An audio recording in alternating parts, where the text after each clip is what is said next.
We've been working on a report since the beginning of the school year, and it's called 123 Soccer, and it's all about soccer. Soccer is a very competitive sport. There are 4 positions in soccer. One is forward, the second one is midfield, the third one is defense, and the fourth is goalie.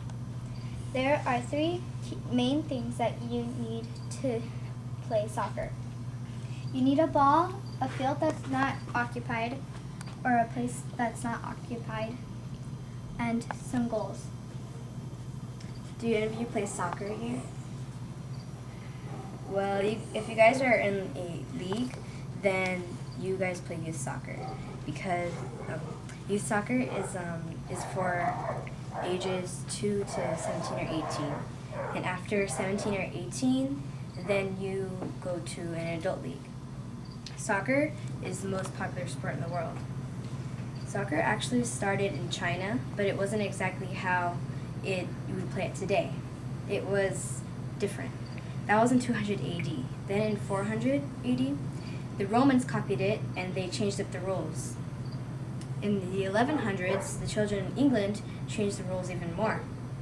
And finally, in 1848, a group of people combined their ideas and made the rules of soccer we play today.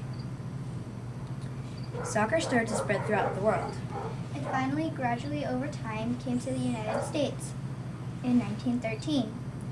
In 1930, that was the first World Cup. When World War II began, there was no World Cup. After World War II, women and children were able to play soccer. Now I'm going to talk about equipment. Do any of you guys know any equipment that you use in soccer? Shin guards. Yeah, and these are the shin guards.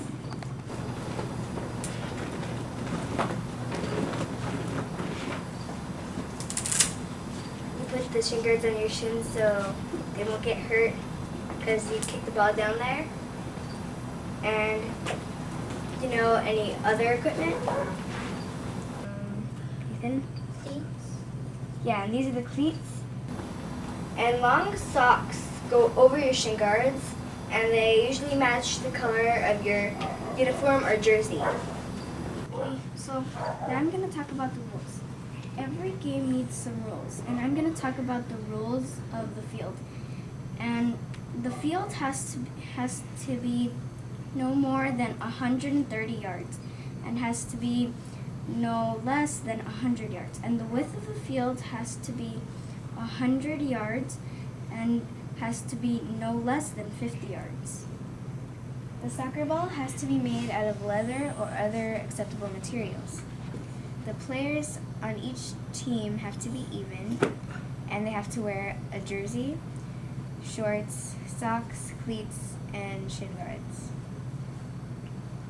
There are many more rules, but I won't list them. Okay, now I'm going to talk about positions. As Emma said, there are 4 main positions, and I'm going to talk about forward. And forward is one of the most important positions because the forwards control the ball and they try to make goals. And sometimes instead of calling the forwards, they call them strikers. And now I'm going to talk about midfield. Midfield is a position that helps forward and defense, and they have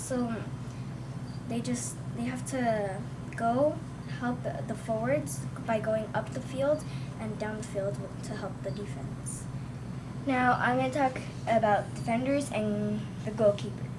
The defenders that also help the goalies by kicking the ball up to the midfielders or forwards so they could score the goals. Now I'm going to talk about the goalkeeper. The goalkeeper protects the goal a little more than the defenders because they're able to get the ball when it comes near the goal. They're the only position that is able to pick up the ball in soccer.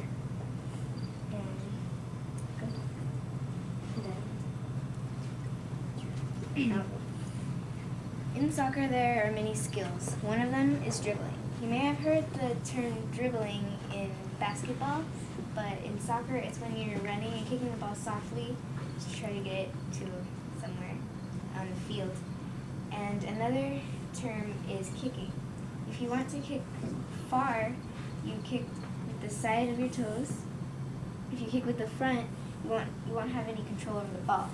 And if you want to pass to someone, then you use the inside of your foot.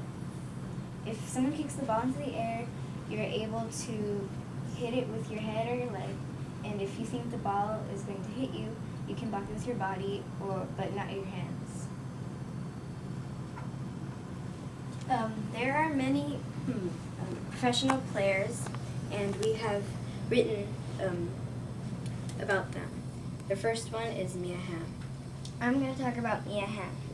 Mia Hamm was born March 17, 1972. Her family played lots of soccer with her when she was young. She was the youngest soccer player to be on a national team at age 15. When she was 19 years old, she was the youngest team member to win a World Cup. In 1996, Atlanta, Georgia, Mia Hamm won a gold medal. Her and her team returned and won gold again. In 2003, she married a baseball player. But before that, she married her college sweetheart, but they divorced. In 2004, she returned to her team to help them win. I can go Helena with David Beckham. David Beckham joined youth soccer in 1991 when he was 16. He got picked for England's World Cup team in 1997. He attracted a lot of attention by scoring a goal from a free kick. In 1999, he remained famous when he married the former Spice Girl Victoria Adams.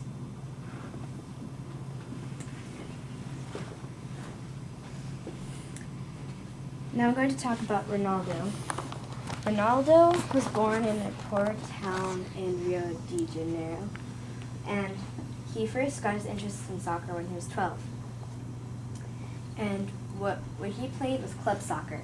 In club soccer, they used a small ball, which was meant to increase their ability in soccer. Now I'm going to talk about Diego Maradona. Diego Maradona was born in 1960, and he started to play his professional soccer in 1975 when he was 15.